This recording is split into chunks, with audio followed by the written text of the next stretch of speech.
Welcome to Davenant Discussions. I'm joined with Stephen Wedgeworth, and we're here to talk about something that makes kind of a fun conversation, I hope, about the Baptist. Stephen, I'll hand it over to you to kind of maybe talk about the topic at hand. Yeah, so usually listeners to this podcast know that Wyatt is always dunking on the Baptists, and I'm always saying, hey, let's be nice here, buddy. But in truth, Wyatt is a Baptist, and we've been having these conversations online and offline over the years. And it's just a common talking point within that broader Reformed world. Where do Baptists fit? They're the largest Protestant denomination, certainly in North America or in the United States, certainly. And of course, defining Baptist is tricky because more and more Baptists are not calling themselves Baptists anymore, but we all still kind of know who you are.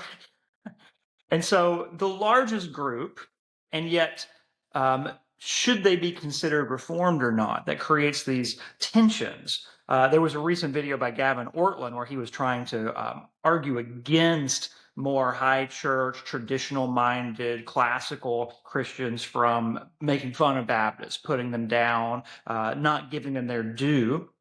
And so we thought we would continue that kind of talk. Where do Baptists fit in the Reformation landscape, the pan-Protestant ecumenical mindset? Are Baptists really Reformed? And what are some of the issues that make Baptists more challenging to incorporate into the magisterial Reformation?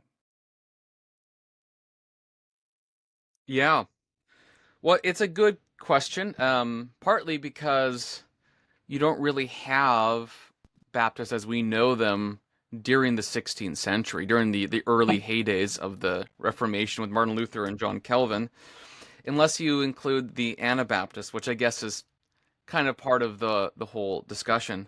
I thought it might be useful to start just by talking about origins, and then maybe we'll just kind of go back and forth on that because I know when we've chatted, you've had some questions about origins, kind of pushback against things that I've said.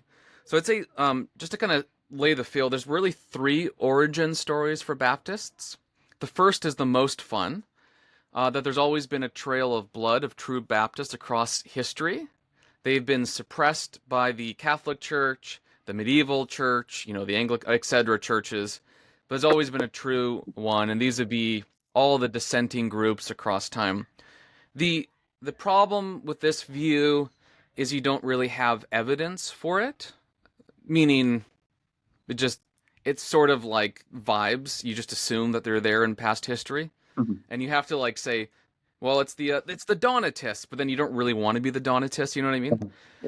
So that view is probably just sort of not super helpful. The second view is the Anabaptist kinship view. This is the Mhm. more one you might hear from Reformed writers. In the 17th century, there was I can't remember the author's name, but it's called like the gangrene of religion, and it was an accusation against Baptists as being Anabaptists. So Anabaptists from the 16th century in particular were very millennialist, and obviously the most wild example is the Munster Rebellion, which is what everyone is terrified of. They took over a city, they created this millennial empire type thing, and lots of death, lots of violence, lots of polygamy, lots of just wildness. And from that time forward, that was kind of viewed as don't do that. So but now some of them were Baptistic, some of the Anabaptists, obviously. Well, by definition, they're rebaptizing. So is this where the Baptists come from? And again, there's not a lot of documentary evidence to make the connection, except for maybe one access point, and that comes in about 1608 to 1612, when John Smythe from England moved his congregation to, I guess it was Amsterdam, wherever the geography was precisely, I think in that area. And he was able to bring his congregation of whatever, like 25 people, to Mennonite land. And they came to Baptistic convictions. So they got a basin or a bowl and washed their faces collectively together, which is how they did baptism, which is unusual, by the way. Um, Eventually, John Smythe does become a Mennonite, but his congregation as a whole splits over this, Hal Weiss, the other kind of minister, leads the split away and says you can't do this because at this time Mennonites were real Mennonites, so they believed in the Apollinarian Christological heresy of the glorified flesh of Christ kind of descending into Mary, among other things, which Hal Weiss was just like, that's insane. Like, we can't do that. They also had really weird Trinitarian theology. If you read their stuff, it's not that it's incorrect, it's just weird, you know? Like, they'll talk about God in parts, but they don't mean it. It's just weird. So Hal Weiss, if memory serves, actually goes back to England, and he dies in, I think, 1650, so it's a very short-lived thing. So that would be the only connection, but it actually led to a split, and from that time forward, the so-called General Baptists from the Hal Weiss tradition, or connected to that, are pretty clear that they're always saying we're not Anabaptist. We reject the Christological heresy and all that kind of stuff. So I don't think there's a lot of documentary evidence for that. The third origin story is complementary, but it's more of during the Revolution, the interregnum period in the 1640s and 50s, I guess. There is a lot of religious toleration that accidentally occurs, and so a number of independents or congregationalists, who are sourced in people like Thomas Goodwin and John Owen, come to new biblical convictions over baptism because they have the freedom to do so without suppression, and they become, let's say, Baptistic Congregationalist, if you want to put it that way. And this would be in the 1630s, 40s, and 50s. And guys like William Kiffin, later Benjamin Keach, and so on.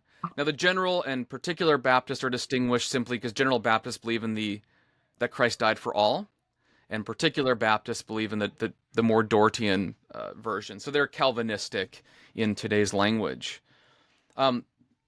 So that's kind of the origin story. So for my background, I view myself as a English Particular Baptist in heritage. The General Baptists tended to avoid confessionalism and eventually became mostly Unitarian, and really diminished themselves. And Socinian, well, I guess it's the same thing. Yeah. And Socinian, and the Particular Baptists did not. Okay. And just to get clarification for myself and the audience, the kind of Baptist churches that make their way to North America and then begin to really flourish and produce the juggernaut that most of us are thinking about, are those historical descendants of the Particular Baptists? Almost completely. So obviously there's some general that come over, but it's mostly Particular Baptists, and they're tiny. I think by 1700, I don't remember the number, but it's something like there's 20 congregations. Like, there's almost nothing there, and they stop growing. They're tiny. The reason that the Baptists become huge is the Great Awakenings. So they're not by origin revivalist, but during the revivals, like George Whitefield and so on, they became ascendant. So essentially, Whitefield and others make them more tolerable to the states, and there's no longer exclusion, persecution, etc. Because even so, I should clarify. So when the Act of Toleration happens, I think it's 1689. Baptists are tolerated, but they're not allowed. They're almost not allowed to be in positions of politics or in universities or really in public life. They're excluded. Sure. Yeah, toleration is not not liberty. Yes. Liberty of conscience from the Baptist point of view was attained, but not necessarily liberty of public office. So there was some things. I will say, I said this to you earlier, though, throughout this whole period, there were a number of Baptist ministers who were paid by the Church of England. And after the Act of Toleration, Congregationalists could sign 36 out of the 39 articles, and Baptists 35 out of 39. And you could still be paid as like an I'm not sure they would call them Church of England ministers, but they were essentially Anglican Baptists, which is just kind of an hilarious setting. There was not that many, of course, and that changed pretty fast, but they existed for a short period of time. Yeah, it's funny you mentioned Whitefield. It's easy to forget Whitefield was an Anglican, member of the Church of England. The Wesley brothers would have certainly been known as Anglicans at the beginning. That's how they started out. So it's funny to think the Baptists getting really turbocharged due to a movement from Anglicans. Well, arguably, if we're talking about particular Baptists, they are a sort of, well, an Anglican-ish creation. Um, More or less during the Cromwell period. I guess that's more the Protectorate and the Presbyterian thing, but it isn't. They are sort of alongside, and a lot of early Baptists are using the Book of Common Prayer for their worship. Hmm. So particular Baptists are not. It's hard to understand. Like in 2025, you look at Baptists and you're like, "What is this?" But in the 17th century, they did everything humanly possible to say we're just like you. So when the Westminster Confession was being, I guess, formed, it was it 1643 to 46 roughly. The Baptists were not allowed in because they were viewed as Anabaptists, but they wrote a confession in 1644 and revised in 40, I think 45 and 46 that says we are just like you except for on baptism. And it's again another one's written in 1677 and then republished in 1689. And those seem to be pretty persuasive, at least to Cromwell. So Baptists in the interregnum period during the Republic, whatever, the whole period where he becomes the Lord Protector and so on, Baptists become close with Cromwell to a degree. They're warlords and officers. They're very effective in Ireland and Scotland. Ooh. And for that reason, they are very tolerated. And also, William Kiffin is a Baptist in London who's fabulously wealthy. And kings ask him for money. I don't know if Cromwell did. Cromwell probably did. So you have a highly funded London minister who's from trade who is able to like fund monarchs. And then you have warlord Baptists in Cromwell's was the New Model Army, I guess. And so that during this period, Baptists flourish. They're kind of annoying to people, but they flourish Yeah. because they're good soldiers and they're just useful, and they're not Yeah. they're supporting more or less Cromwell. So yeah, the historical narrative, what you said is basically my understanding that the group that we're talking about today, when we say Baptist, they are not a continuation of the continental Anabaptist movement at all. There was some interaction, some cross pollination at times, maybe, but really the Baptists that we're talking about are one of the many groups that come out of the broader Puritan movement, especially the Independents and the Congregationalists. So that's their history. Now, why then do they seem to be more challenging, more difficult for us in the Anglican world, the Reformed Presbyterian world? Why are Baptists more challenging to consider Reformed as opposed to Thomas Goodwin or John Owen? What makes the big difference? Well, the big one, the obvious one, is the question of baptism. Do you baptize infants or not? And then coming along with that, do you recognize the baptisms of people who have been baptized as infants? And really that second question is the more explosive one. Because, if you in your own congregation are just choosing to do something a little different, and it's only within that congregation, that might be weird. We may not like it, but it's contained. But when you start saying, well, we don't recognize everyone else out there's baptisms, that's a more radical statement. And John Smythe or Smith, as you mentioned, my favorite anecdote about him is that he's looking out and he sees no valid ministers who can administer baptism. No one can do it. And so he baptizes himself. Um, I mean, who ever heard of such a thing, right? You baptize yourself. And in the Anglican apologists, they love to call him John the Self-Baptizer. And sometimes they'll even use, Yeah. Greek or Latin words about that to really be really cutting the self-Baptist. He baptizes himself. Mm. And that is, I mean, I'll just be honest, that's kind of crazy. If you're not sure whether my baptism is valid or not, of course, side note for anyone out there, I've been baptized as a professing believer because I grew up Southern Baptist, but in generic terms, if I'm an Anglican in England, you're not sure if I'm baptized or not. But then you baptized yourself. Like, am I sure you're baptized at that point? That could go both directions. So that's pretty radical, right? What do you think, Wyatt? How big a deal is the baptism question? I think it's a huge deal, and I think you've hit the nail on the head on one of the problems of historically being a Baptist is understanding our origins, because the particular Baptists are a lot easier to figure out, but you kind of have to own the whole movement. You can't just say those are the bad guys, we don't like them. So general Baptist are our cousins, you might say, of the particular Baptist tradition, and that is weird. That said, there was a lot of internal debate. So some Baptists did accept Paedo-Baptist like membership.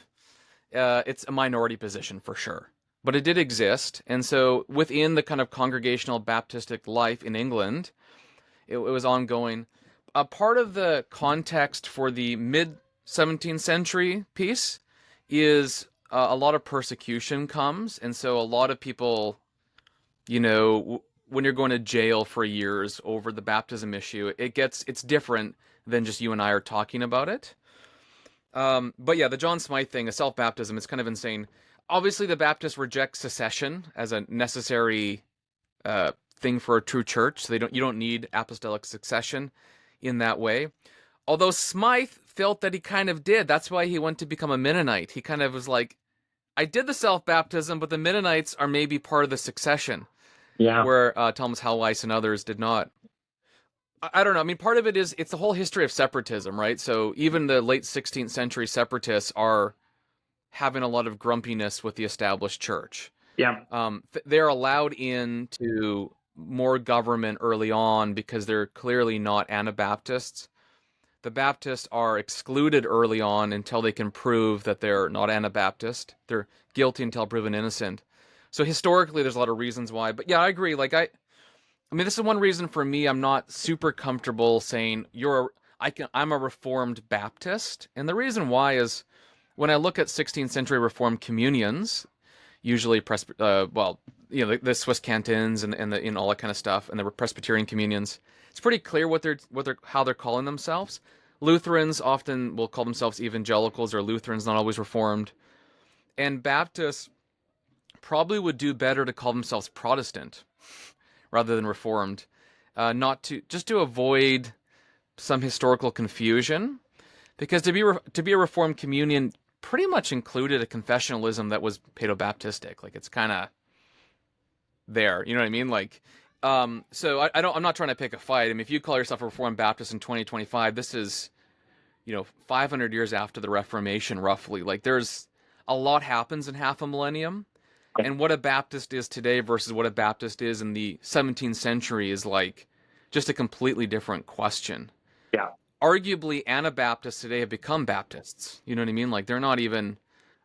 There's Calvinistic Baptists in British Columbia. Oh yeah. Who have never even heard of Minnow Simons's glorified Apollinarian flesh doctrine. They don't even know what that is. And they also, one of the interesting things, by the way, is a lot of the General Baptists, they also had bishops. So it's like, what is really going on here? They call them messengers or bishops, but Sure. it's all messy. It's all messy and weird. So I don't know. The origin, I agree, is strange. I personally, I don't call myself a Reformed Baptist because I think it's messy historically, but I do think I am part of that Protestant movement that receives grace not through the sacerdotal system, that part of that the Western Latin Church that is not Roman, and given the particular Baptist confessions that are aligning themselves very clearly with the Church of England, and then also the Westminster Confession and the Savoy Declaration, which is the independent version of the Westminster Confession, I feel very comfortable saying we're Protestant. And I think it's very clear in 2025, you just have to agree with that, even if you don't historically. Like, what else are we then, if not Protestant in 2025? Yeah. And that word reform. How do you feel about this as a Church of England guy, though? Yeah, well, not in the Church of England. Let's make that clear. Sorry. Sorry. Yeah, yeah. Anglican Church North America here, Diocese of the Living Word. But yeah, I think that, like you say, the words mean different things at different times in history. So, Reformed in the 16th and 17th century, I do think is much more tightly defined by those confessions. And I do think Baptists are stretching the boundaries and probably breaking the boundary. Um, the baptism question, I think, is really a big challenge. Also, the separatism. I mean, this is relevant for contemporary conversations about Christian nationalism, but all of the early Reformed confessions, and really they had to be this way. This is essential to how they get to exist. They identify the magistrate as kind of the chief layperson to protect the church. And in the Church of England, they go so far as to actually make the king or the queen the temporal governor of the church. Cranmer has some Mm. extreme statements, basically, where he says that the church didn't come into its full maturity until Constantine.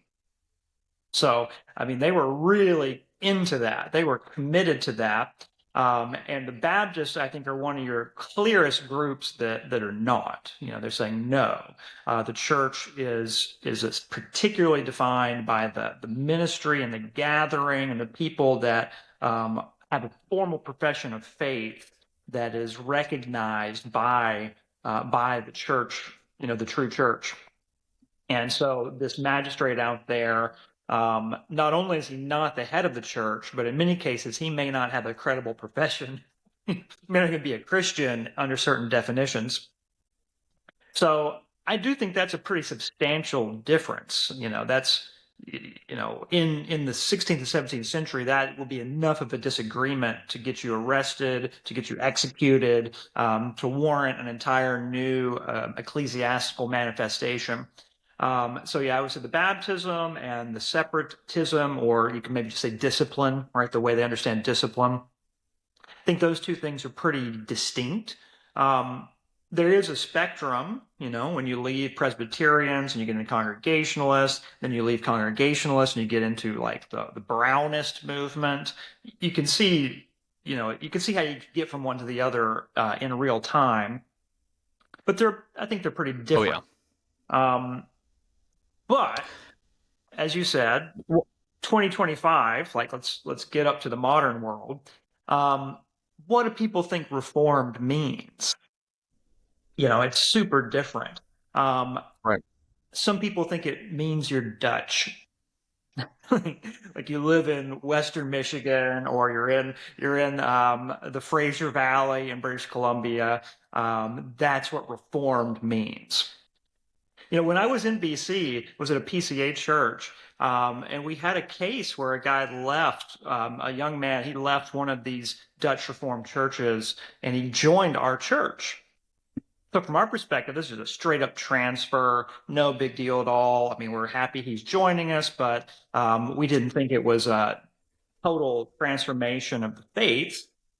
But on his end, the church he was leaving actually published a statement and they said so and so has left the church. Yeah. Yeah. So that's a big difference. Um, but other people think reform just means predestination. You know, you believe in predestination. When I was being introduced to it, it was the language of the 5 points, the tulip. That's what it means to be reformed. Who are the most well Right. known, most famous, quote unquote, reformed people recently? It's got to be John Piper and R.C. Sproul and John MacArthur, and then maybe J.I. Mm-hmm. Packer, Tim Keller. What do those Mm-hmm. men have in common? Well, you know, certainly not a common confession in a strict sense, not a common ecclesiology. Yeah, it's a commitment to 5 points, Calvinism, or the sovereignty of God, or what they call the doctrines of grace. Um, and you can even think of a place like Reformed Theological Seminary, RTS, Reformed Theological Seminary, totally open to Baptists. They're very pro-Baptist in Yeah. posture. I don't know if there are any Baptist faculty. I'd have to check that. But it's certainly advertised that Baptists are welcome here. We're pro-Baptists. Ligon Duncan is going to hang out with Mark Dever and Al Mohler, and it is all good. And then Ligon Duncan is clearly has more in common with Al Mohler than he does with an Anglican minister, and then when he does, certainly more in common than with a Lutheran minister. Yeah. And I mean, even the Southern Baptist Theological Seminary, when I was there, had like a Lutheran student. So there's an interesting overlap in these communions, as you note. I think one of the key things to recognize is that, at least in the arc of history, magisterialism, as it was, just doesn't exist anymore. Yeah. So pretty much everyone's become Baptist, if you want to put it that way. Like, not in the literal sense, but kind of in the funny sense. Yeah. There's a default independence, you might say, from the hypostatic union of queen and church, or king and church, depending on who's the monarch. This is a hypostatic union language. I don't remember who that comes from, but I heard it first from a Hooker scholar named what's his name again? Well, I'll remember. Kirby, Torrance Kirby. Yeah. So there is an interesting thing. So by default, we're all sort of independents today. Like, you can arrange yourself through a diocese or through a presbytery or whatever, but there's a different thing happening. So I think that changes the dynamics of what it means to be a separatist, because a Baptist, more or less, or a separatist in general, Baptists are a subset, are saying we want to organize our church life apart from the established church, is mandates. So like the Scottish Covenanters and so on. In a sense, it'd be similar. They want a national church, I think, but it's still on their own terms. Yep. So that's everyone today, to a degree. So that changes the dynamic markedly. So Ligon Duncan and Mark Dever can be friends because one isn't committed to arresting the other for insurrection. It's not a category available to them currently. So I do think if a Christian nationalism did occur, inevitably you'd have to ask the question, what is an established church in a Christian nation? Yeah. And, the funny part is capital B Baptist and lower B Baptist, which are the bigger group, so the Pentecostal assemblies, the evangelical free, when you collect them all together, in North America would clearly be the majority group. For sure. And would probably be the established church. So I'm really for Christian nationalism for the sake of suppressing my Presbyterian and Anglican friends, because I think it'd be grand. We're historic warlords, so we'd be very good at this. Yeah. Well, and Anabaptists, by the way, I think is a joke, but Anabaptists are pacifists, right? Yeah. Well, no, but the group also you got to mention here, because you just said like charismatics or something, but you got to talk like word of faith. It's going to be Paula. Yeah, that would be huge too. It's going to be Paula White. It's going to be Joel Osteen. Creflo Dollar. I mean, these guys and gals, these people, they're really the top. They're the headliners. And then underneath them, you might get a Franklin Graham. He could be there too. And then, but you're also going to have the Hillsong kind of people. They're going to have a big presence. Mm-hmm. And the magisterial reformers. I mean, the Jesus people. The magisterial reformers are going to be so far down the list of people that the national church cares about. I mean, they'll be lucky to get an affinity diocese. I think so. And one of the interesting things is, like, Baptists as of today are not afraid to wield power. That's not a... I understand that there's been a bit of a mixture in the 20th century where Anabaptists, general and particular Baptists, all became kind of a one conglomerate, so don't mishear me. But the pacifist Baptist thing that was like the Yoder stuff, like, that's not... Baptists love wielding power. Like, that is not a thing. Just cross-reference the last 50 years. Like, come on. Baptists love wielding power. And we do believe in a separation of church and state when it comes to congregational life, so worship. But we'll march. We'll push for just laws. Yeah. And we'll be fine suppressing evil. So, I mean, the moral majority of Jerry Falwell was just one example of this. I Yeah. think that the Christian nationalists don't fully understand that it's going to be very, very energetic Baptistic people, charismatics, and then whatever, like other groups. They're the majority. I mean, look at Trump's religious advisors. I think Paula White's at the head of the table, at least in a picture that I saw. Oh, she is. Yeah, for This sure. is this is Christian nationalism's national church, and in a sense, I'm fine with it because that means I wield power. But I think we would crush, like the smaller groups like the OPC. Like it's like anyways, it's just a funny paradigm. By the way, I'm not a Christian nationalist. I'm just saying it's funny to think about. It's not really threatening to me. It's like I win. Ah, yeah. Now let's switch a little bit of the focus. One thing that we see. like I like that you want to switch. Go on. No, no, no. Let's talk about Paula White Sorry. destroying NAPARC. um, I'm also half joking, so please don't mishear me if you're listening. yeah. But go ahead. Another common theme in these conversations, and I definitely felt this with the Gavin Ortland presentation. The title, like "Stop Dunking on Baptists." Um, there's this sense that the Baptists, they're the big church, so they're an easy target. You have permission to make fun of them because you're always punching up. They're the more powerful group. But there's this assumption that, like, they're just not really very cool. The stuff that we're excited about, history, liturgy, sacraments, they don't do that in the Baptist world. It's not a big deal. When they do try to do it, it's a little bit poorly done or copycat imitation of another group anyway. So there's a little bit of snobbery, a little bit of cool shame against the Baptists. So, what should I guess maybe two directions. As a Baptist, how do you feel about that? Should you care? And then for non-Baptist Reformed people, how should we really rank those concerns? It's a good question. I'd start with the second. I simply think if I confess the one holy and Catholic Apostolic Church, I have to think that the Baptists who denominate of the Catholic Church have a particular gifting, and that's been evangelism, activism, and grassroots movements, which are the same type of thing. So we run pregnancy resource centers, we run charities, we feed the poor. I'm not saying other people don't, but I'm just saying this is historically very Baptistic. And we do overseas missions. We are very good with the gospel going to the nations. We want that to happen. So I think, and we don't have the intellectual powerhouses that the Presbyterians have. We just clearly don't. That's why Baptists read Reformed authors.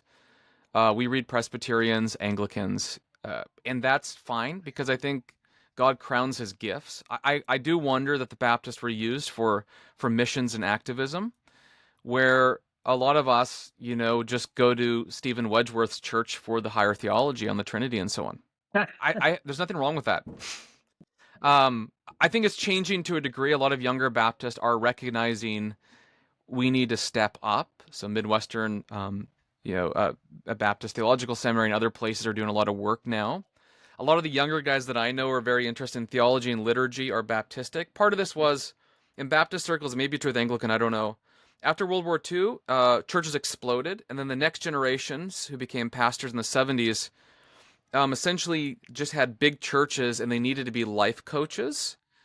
And that meant that theological education wasn't as primary because you had so many people coming in. You just needed to figure out how to structure things. Hmm. And as a sort of accidental consequence, we didn't focus on theology, but we were pragmatic for about 40 years. But now that Baptists are declining, not Baptistic churches, but capital B Baptists are declining, we're recognizing that the life of our communion requires, theology and liturgy and so on.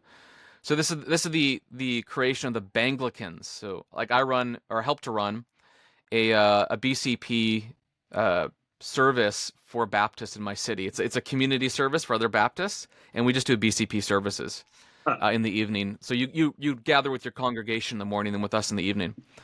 I just preached at one on Sunday, on Trinity Sunday.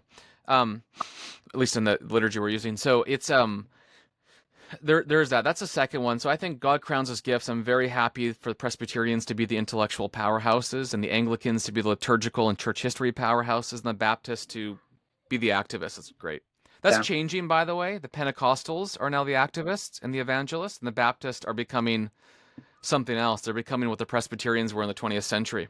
Yeah. And I Let me think, interrupt for all right, one minute. we'll The Baptists are stepping into the languages, right? If you want to go to a school to yes, get really strong language credentials, you're probably going to Southern Seminary. You might still go to Dallas Theological Seminary.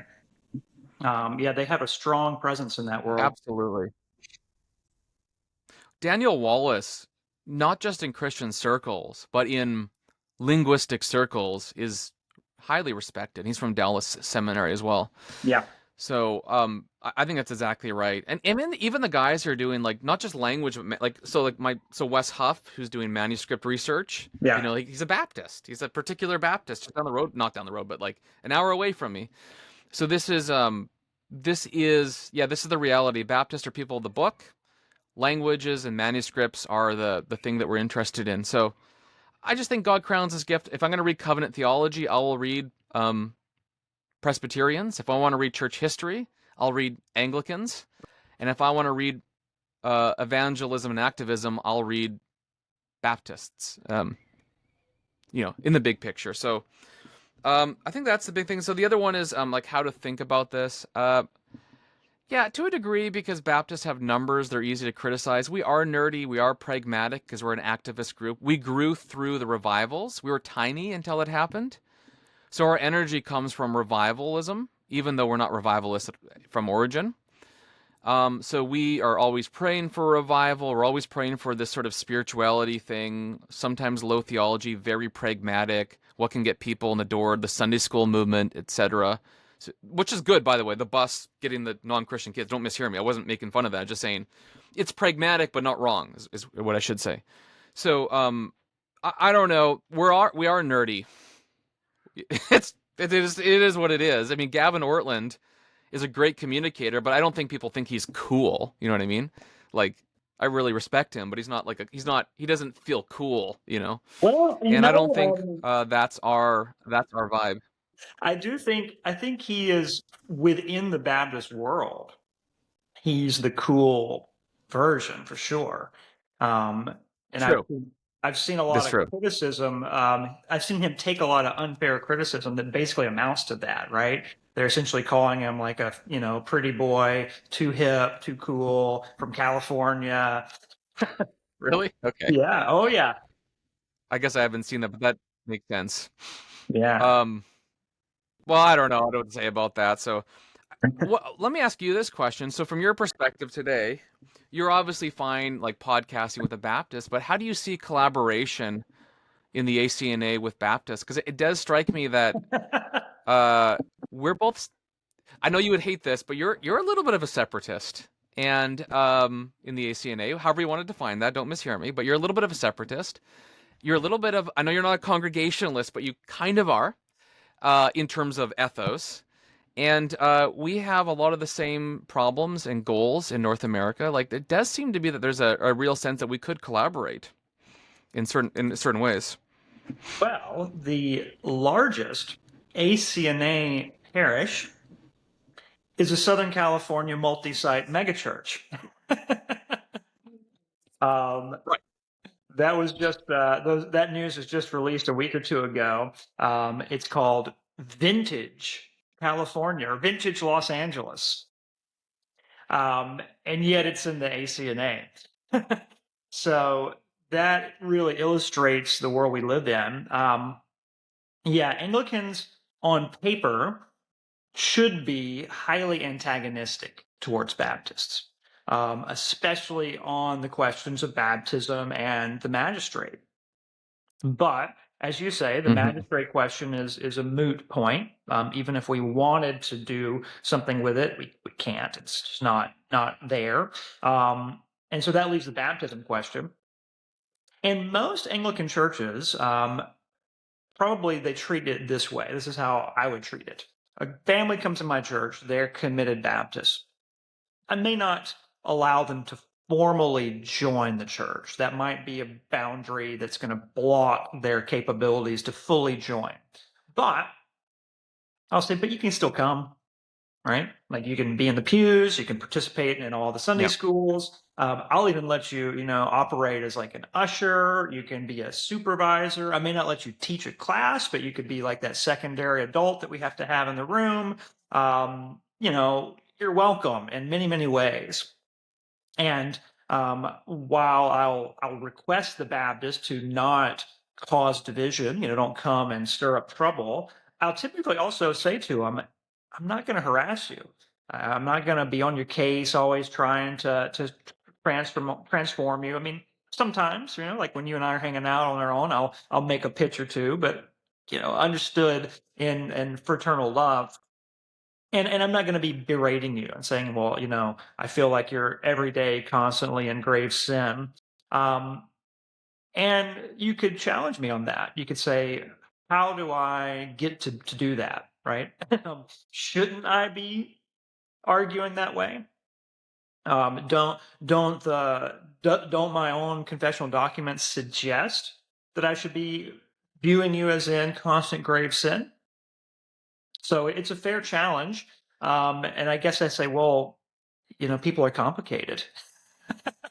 um, I understand where you're Yeah. coming from. I understand the history that has been in between the 17th century and now.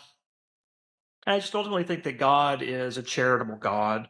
Um, if he can impute the non-circumcision as circumcision in the first century, that's language from the Epistle to the Romans.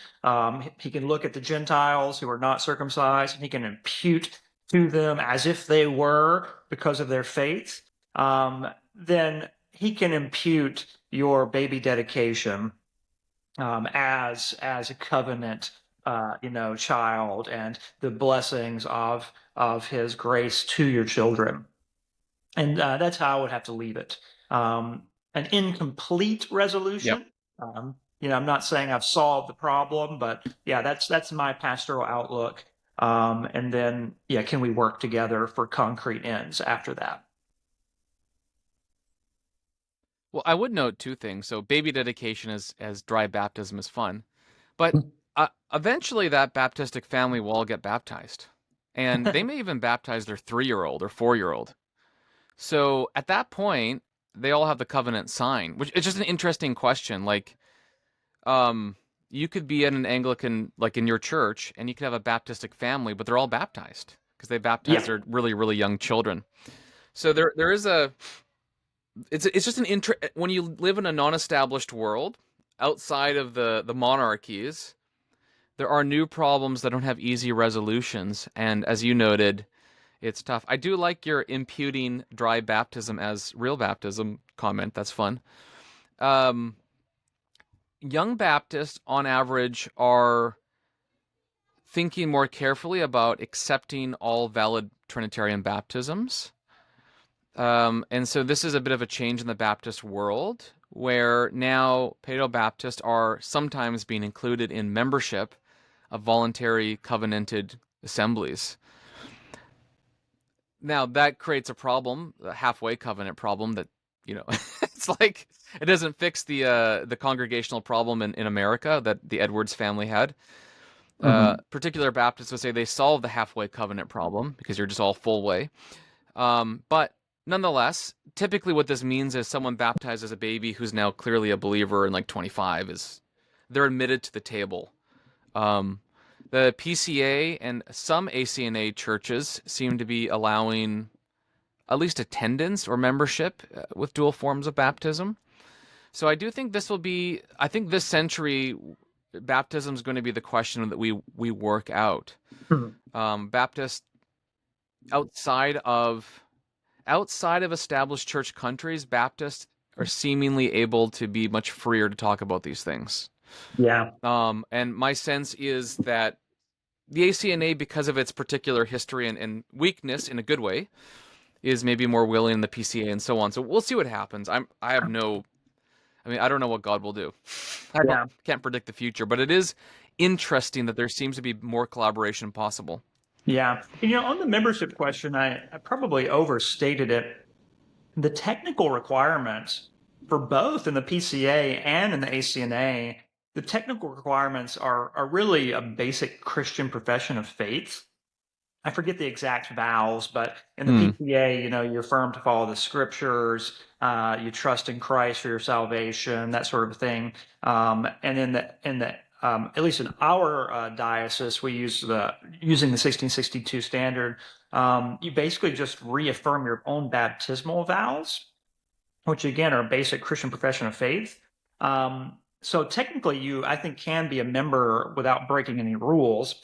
Um, the kicker, though, what's the challenge is that there's always this understood statement that you will generally submit to the teachings of the church. You're Yeah. not permitted to cause disruption and to advocate forcefully for a view that would be contrary. So that would be the area where you'd have to decide on an Right. individual basis if someone could meet that. Oh, we're gonna pause this until he comes right back. Or it looks like Stephen, I was talking to him, is unable to rejoin right away. So we're about to conclude anyways, so I might as well just do that. So I think at the end of the day, when it comes to the Baptist question, I'd probably personally be most comfortable saying that Baptists are reformational and Protestant. They're a renewal movement within Protestantism. They are not Anabaptist. And yet in 2025, the terminology can be a bit more fluid simply because of how people are understanding these terms over this 500-year history. I think Stephen Wedgeworth would probably have sounds like earlier, some agreement on this historical process, although I'm sure he'd have a nuance. Next week, I can let him in the introduction give his sort of final word on this. In fact, he's messaging me. Does he say anything now? No. He was just saying the technology thing. So thanks for listening, and we'll see you next week, and we'll figure out the technology thing for next week.